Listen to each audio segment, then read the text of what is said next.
Selamat malam Bapak Ibu. Hari ini saya mau mengingatkan kembali kepada kita, terutama Bapak-Bapak pimpinan, koordinator, WPH, dan PH dan semua jajaran staf pusat tentang SOP atau standar operasional prosedur atau tata tertib mengikuti resort ke lapangan. Langkah pertama adalah kita memulai dari kantor, yaitu dengan menyusun promis. Yang kedua adalah untuk menonaktifkan HP karyawan dan dititipkan di kasir selama berlangsungnya pemeriksaan sampai dengan selesai pemeriksaan.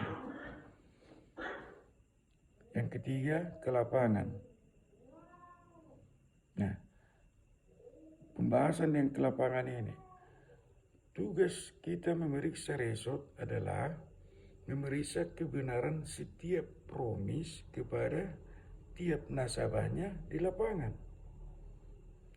Jadi bukan memeriksa promis dengan bertanya kepada karyawan, itu ingat ya, kepada nasabahnya langsung. Jadi kalau nggak ketemu nasabah tersebut di lapangan, mungkin lagi pergi atau sering-sering menghilang atau kabur, bisa kita tanya ke tetangganya. Bisa tanya ke tetangganya, nama orang ini siapa, kemana dia perginya, biasanya di rumah hari-hari apa saja, kalau masih pulang ke rumah, kalau sudah nggak pulang, nah terakhir dia ada di sini kapan. Jadi contohnya kalau dia terakhir di sini sebelum Lebaran tahun lalu kan bulan 4, berarti sebelum Lebaran sekitarlah bulan 3. Dan kita lihat promisnya rupanya di drop bulan 6, apa masuk di akalmu itu? Jadi memeriksa kebenaran promis itu ya kepada orangnya langsung, kepada nasabahnya ke lapangan, bukan kepada karyawan. Ya, cukup sampai di situ. Nah, itu kalau nggak ketemu orangnya. Nah, kalau ketemu nasabah tersebut, tanyakanlah 3 hal penting yang tercepat, yang terutama, yaitu 1, siapa nama nasabah. Yang kedua, berapa besar pinjamannya. Yang ketiga, sudah angsuran keberapa yang sudah dibayar.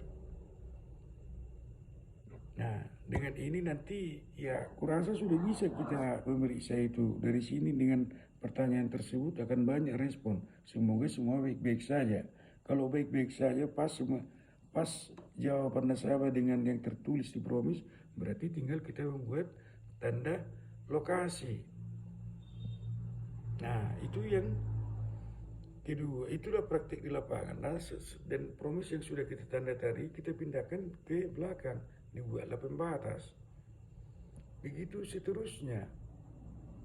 Nah, untuk kemudian begitu kita kembali ke kantor, jadi promis yang sudah kita periksa di lapangan, baik bayar atau tidak bayar, ya yang sudah kita periksa, baik tidak ketemu orangnya, baik tidak ketemu orangnya, ya, tapi sudah kita tanya ke tetangganya bahwasanya benar orang itu dulu ada ditinggal di situ. Jadi kita call semua, dan apabila bayar berapa tertulis harus bayar sesuai dengan perhitungan cara mengcall, ya kita tulis angkanya. Kalau tidak bayar ya tulis salah satu huruf yang merupakan tanda bahwasanya di buku angsuran itu, dengan melihat buku angsuran itu, dengan melihat tanda di buku angsuran yang kita buat, kita tahu persis bahwasanya promis tersebut sudah pernah kita periksa di lapangan.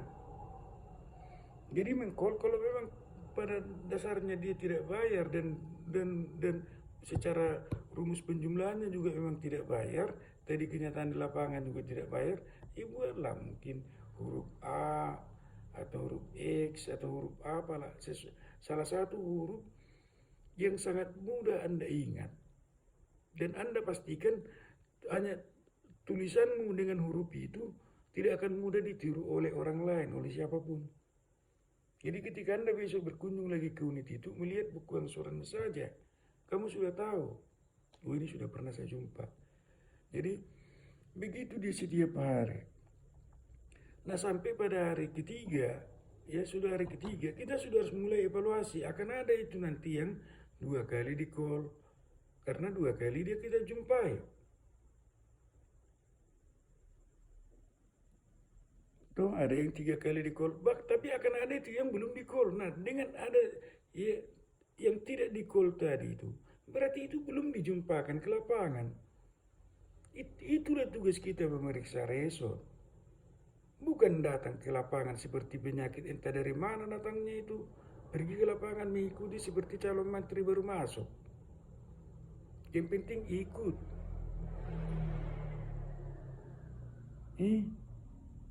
Sampai di kantor mana yang bayar tadi. Nah itulah itu diisi. Berlaku memeriksa resort tapi pelakunya seperti pemegang resort. Jadi terus untuk apa? Kalau dengan cara begitu kapanlah kita bisa tahu mana nasabah yang bermasalah? Karena kalau ada promis yang bermasalah, contoh pinjamannya tidak benar atau angsurannya sudah dipakai oleh karyawan, enggak mungkin lah itu ditunjukkan dengan kita duluan sebagai pemeriksa. Pasti itu dibuat disilip-silipkan supaya tidak perlu kita jumpa.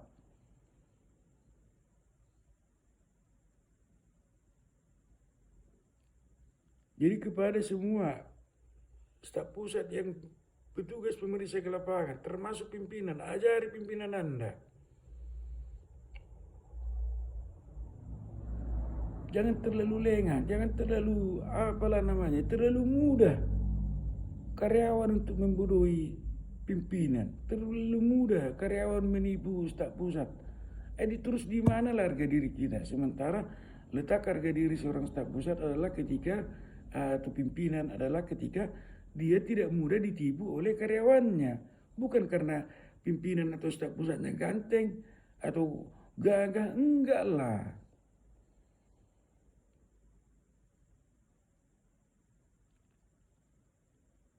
Tapi karena memang dia memeriksa benar-benar tidak mudah ditipu. Ya, jadi coba itu tertib. Sudah banyak contoh, terutama di wilayah Palembang saya kemarin call masal itu banyak betul itu. Permasalahan bengkak sekeranjang rebus, di 100 keranjang. Kenapa? Karena semuanya lolos. Ketahuan baru kapan? Setelah tidak ada lagi yang tidak bermasalah. Setelah semuanya promisi itu bermasalah. Tidak lagi bisa disembunyikan. Karena dari SIM mungkin dia 200 promis. Karena yang normal itu tinggal 1. Tinggal nangislah. Ketika pembebanan dibilang 82 kejam. Saya tidak mau tahu. Pokoknya setiap pemeriksaan itu kepada WPH, tolong ditertibkan semua. Tolong diperiksa bila perlu setiap patroli. Selesai tunai malam ini dua pimpinan. 3 pimpinan. 3 koordinator. Periksa mana resort yang kau ikuti tadi. Periksa. Itulah yang membuat saya periksa dan saya berhentikan langsung. Saya turjapkan langsung itu kemarin Pak Riko. Biar Saleh. Begitu saya lihat pengkolannya semua hanya yang bayar-bayar saja. Masa semua nasabah hari ini yang kau jumpai hari ini semua bayar? Ada Pak yang nggak bayar. Terus yang nggak bayar kau taruh di mana? Ya begitulah contohnya. Hanya mengisi mana yang bayar-bayar tadi. Packing staf pusat, packing pimpinan, basmi semua. Saya nggak ada ampun lagi begitu. Dengar, saya ingatkan. Mari kita kalau enggak kita yang memperbaiki kerja kita, memang itulah pekerjaan kita, Pak. Jangan berlagak kita seperti menteri, pekerjaan kita adalah petugas koperasi. Gaya kita seperti staf BUMN, ya nggak bisa. Ya, jadi mari, nggak ada ampun. Aku patroli terus setiap malam. Ingat, bergilir tanpa disengaja itu. Nggak ada jadwal saya. Begitu ketahuan asli turjam.